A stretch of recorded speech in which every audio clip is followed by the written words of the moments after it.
Bernard Wicht est enseignant de la stratégie sociale, de la faculté des sciences sociales et politiques de l'Université de Lausanne.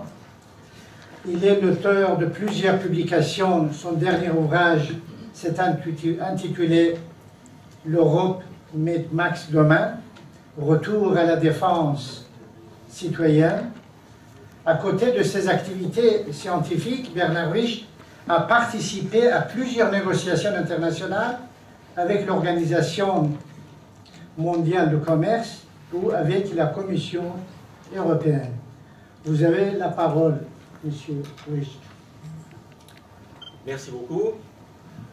Je ne vais pas vous parler de terrorisme, je vais vous parler plutôt de groupes armés. Je choisis volontiers cette dénomination plutôt que celle de terroriste parce que lorsqu'on parle de terroriste, de terrorisme, on subsume toujours des actions essentiellement marquantes, essentiellement visant à frapper l'opinion.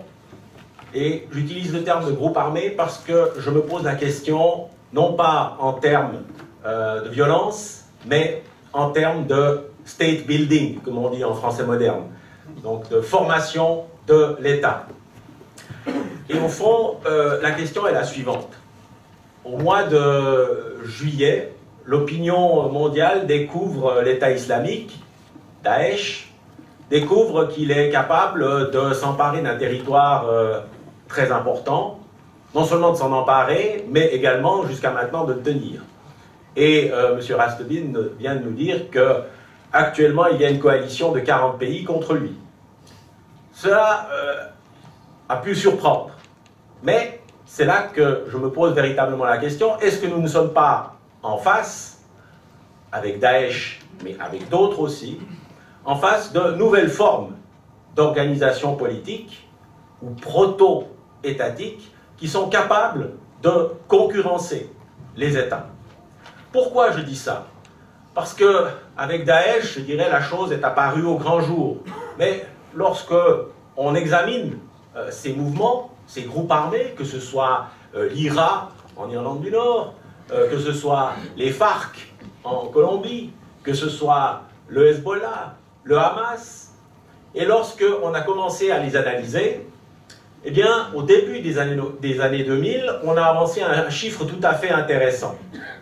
Au début des années 2000, on a estimé que le chiffre d'affaires de l'ensemble de ces groupes armés, quelle que soit leur obédience, que ce soit l'IRA, que ce soit les FARC, que ce soit le Hezbollah, que ce soit Al-Qaïda, que ce soit le Hamas, indépendamment de leurs objectifs politiques ou de leur composition, eh bien, leur chiffre d'affaires annuel, tout mouvement confondu, correspond à 2 fois le produit intérieur brut de la Grande-Bretagne. Donc c'est quand même quelque chose de relativement important. Et la plupart de ces mouvements se financent via l'économie informelle, l'économie grise. L'économie informelle n'est pas forcément illégale, l'économie grise en général l'est.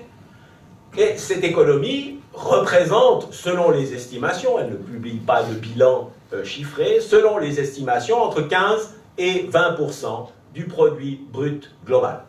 Ceci veut dire qu'on n'est pas en face, je dirais, d'un épiphénomène, d'une subite éruption dans une zone déstabilisée comme l'est la Syrie et l'Irak, mais peut-être qu'on est en face d'un mouvement beaucoup plus profond et qui est en train de donner naissance à de nouvelles formes d'organisation politique qui ne sont pas en mesure de supplanter, mais en tout cas de concurrencer l'État moderne, l'État-nation.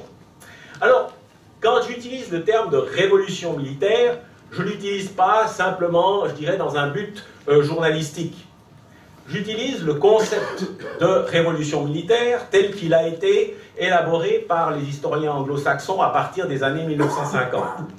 Et qui dit, au fond, lorsque les transformations de l'art de la guerre atteignent une importance, atteignent un volume et une durée telle, alors elles entraînent une transformation des formes d'organisation politique. Et selon eux, l'apparition des armées modernes à la fin du XVIe siècle, c'est-à-dire des armées professionnelles, utilisant systématiquement les armes à feu, multipliant les effectifs par rapport à la période médiévale par 10, voire plus, a conduit à la création de l'État moderne, c'est-à-dire essentiellement la création de l'impôt, et ensuite d'une bureaucratie centralisée pour le lever, et donc, à partir de là, les bases de l'État moderne. Donc, j'essaye de transposer ce raisonnement sur les groupes armés. On a, je dirais, surtout dans le monde anglo-saxon, eu tendance à utiliser le terme de révolution militaire un peu à tout propos. Et notamment le développement au début des années 90 jusqu'à la guerre d'Irak, la guerre américaine d'Irak, le développement des armes de très haute technologie a été assimilé à une révolution dans les affaires militaires. Mais les historiens qui ont développé ce concept nous disent « Ah, non, il ne suffit pas de changer un crochet de gamelle ou de trouver un missile plus performant que les autres pour qu'il y ait révolution militaire. Il faut une durée. Et il faut une durée d'environ 100 ans. » Il considère que la naissance de l'État moderne, à la fin du XVIe siècle, s'était allée, donc ce processus, cette dynamique, s'était allée grosso modo entre 1560 et 1660, donc sur une centaine d'années. Et que cette centaine d'années a permis de lancer une dynamique qui a abouti à l'État moderne tel que nous le connaissons aujourd'hui. Alors, si c'est cet élément de durée qui est le plus important, je vais essayer de voir si on le retrouve, parce que Daesh remonte pour l'opinion publique au mois de juin, donc on est loin des 100 ans. Mais si on prend les mouvements de guérilla, les mouvements de résistance, et qu'on essaye de les périodiser, toute périodisation est arbitraire, mais elle nous permet de nous orienter. Si on essaye de les périodiser, on n'est pas très loin de la centaine d'années. Je commence en 1940, et excusez-moi de commencer par le 19 juin 1940, et non pas le 18 juin 1940, ça n'est pas par esprit de contradiction vis-à-vis de mes hôtes français, mais le 19 juin 1940, Churchill lance son fameux mot d'ordre « Mettez l'Europe à feu », de façon à évidemment lutter contre l'occupant nazi et à le distraire de ses projets d'invasion de l'Angleterre, etc. Et donc, à partir de là, de 40 à 45, on va développer, d'un point de vue stratégique, il n'y a pas d'ambition politique, d'un point de vue stratégique, les méthodes pour encourager, développer, soutenir tous les mouvements de résistance en Europe, en Yougoslavie, et ensuite l'Union soviétique fera la même chose à partir de l'invasion de la Russie. Donc on a une première période, 40-45, période stratégique. 45, fin de la guerre, mais ça recommence immédiatement avec la décolonisation. 45, 75, c'est un peu arbitraire, c'est la chute de Saïgon. 45-75, c'est toute la période de la décolonisation et des guerres révolutionnaires. Là, le mouvement prend de l'ampleur. On n'a plus simplement des groupes de partisans avec des armes improvisées qui reçoivent des parachutages. On a de véritables fronts de libération nationaux, dont certains vont devenir des États. Deuxième période, donc période politique, où au fond, la guérilla devient codifiée.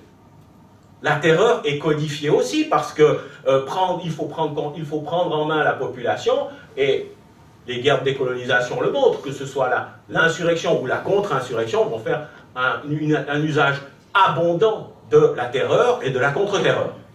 Donc deuxième phase, 45-75. Troisième phase, à partir des années 80. Pourquoi ?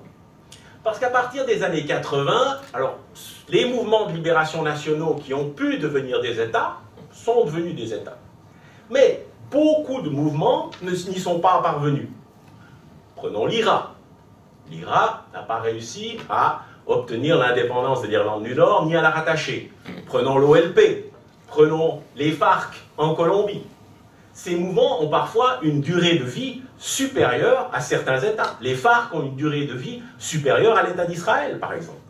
Et dans les années 80, on assiste à ce que j'aurais envie d'appeler une phase économique.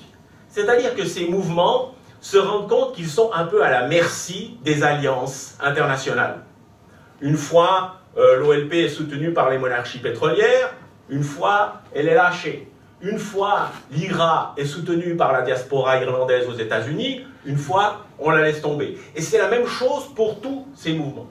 Et donc, ces mouvements cherchent à gagner leur indépendance financière. Comment vont-ils le faire? il n'y a pas des bons et des méchants. Mais quand on est un mouvement, un groupe armé, que l'on lutte contre un État, il est difficile de poser des demandes de subvention à l'Organisation des Nations Unies ou à l'Union européenne. Donc on va se tourner naturellement vers l'économie grise, l'économie informelle. Et qui permet d'accéder à l'économie informelle? C'est le crime organisé.